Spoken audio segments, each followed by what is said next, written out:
Qu'on se le dise, en Bretagne, il y a presque 3 fois plus de porcs que de Bretons.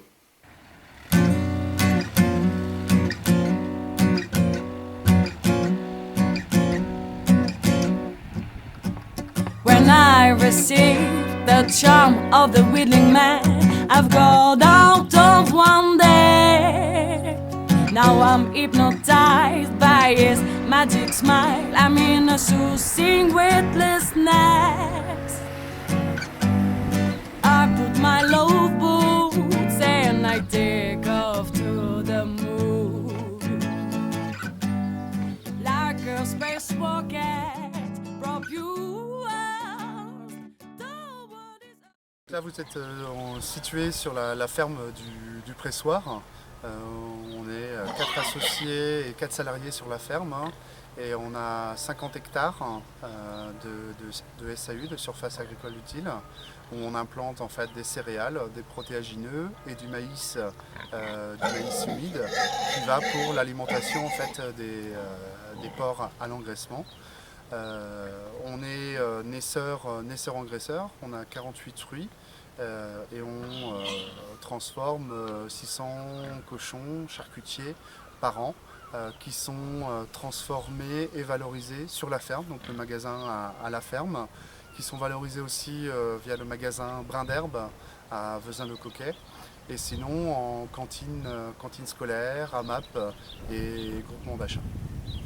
Et tout ça certifié en agriculture biologique depuis 1997. I put my love boots and I take off to his heart. My own travel to the moon.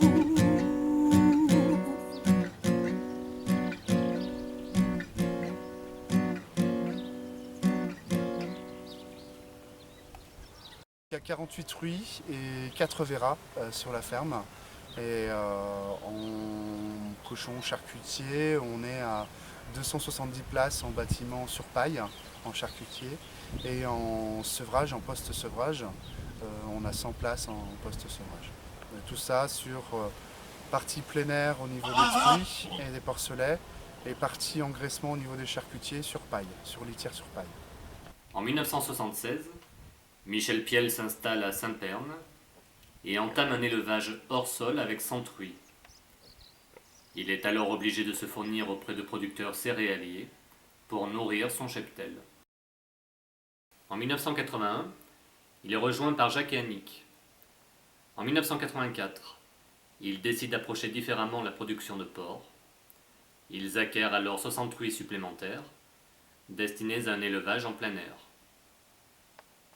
Donc petit à petit, donc on a cheminé donc avec nos 160 truies, qui d'une part sont toutes passées en plein air, donc on a cessé l'activité naissage en bâtiment. Et on a commencé à modifier nos bâtiments qui étaient de type industriel en bâtiments pour accueillir des porcs d'une manière moins intensive. Dans les années 90, le GEC de la ferme du pressoir réfléchit à la vente directe, avec l'idée de privilégier la qualité à la quantité. Nous, quand on s'est mis à faire de la vente directe, on a réfléchi aussi à la manière dont on produisait. Est-ce qu'on continue à utiliser des pesticides sur les végétaux? Est-ce qu'on continue à utiliser des antibiotiques et des activateurs de croissance et des choses dont on ne savait pas forcément l'origine sur nos animaux?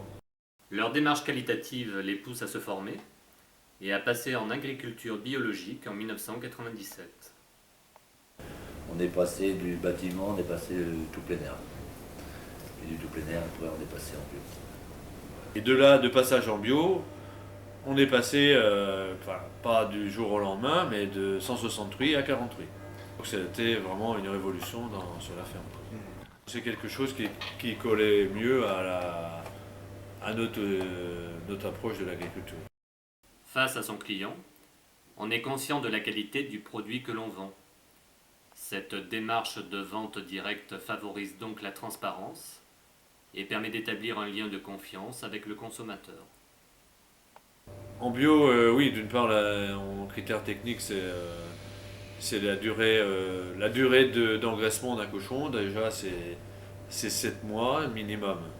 Ensuite, la durée d'allaitement, c'est 6 semaines, de 5 à 7 semaines en moyenne. Donc ce sont des changements.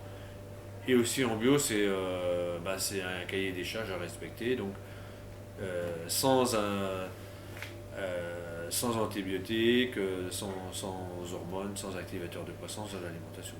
Les chalets post-sevrage, c'est la maison des porcelets qui restent pendant 6 semaines avec leur mère en plein air et ensuite ils viennent pendant 5 semaines dans les chalets, donc en transition de leur mère avant de passer en fait en bâtiment sur paille. Donc là ils ont des courettes paillées, ils ont de l'eau à volonté et de l'aliment aussi à volonté, quoi.